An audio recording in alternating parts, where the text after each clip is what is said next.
absolutely always amazing, tender, loving care.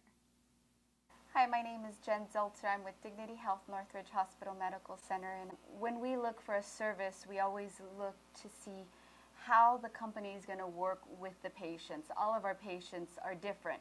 I really have enjoyed over the years working with Jody and all of her staff and knowing that they will do anything for our patients and make sure that it's the best care that the patient has and the best experience. Well, they can do anything from just sitting with the patient to taking care of them, checking their meds, making sure they're taking their meds, cleaning the house, light chores, taking them out for walks. Sometimes I have patients, they have no family, no support, and I will let the staff know here at AAA, hey, this person is lonely, she has no family, or he has no family. I need a caregiver that's going to be extra friendly, that's going to take that extra step, that extra mile.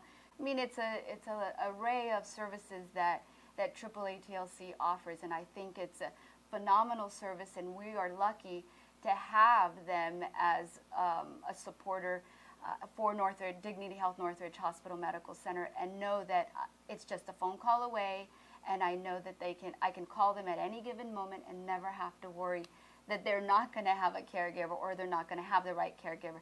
And in the last 5-6 years, never have I had a complaint on any of the caregivers. All of my patients have called me back and said how phenomenal the service was and how great they were, and they would use them again if they ever need it. Is ever in a situation where they need the extra home care, AAA TLC is the service to use.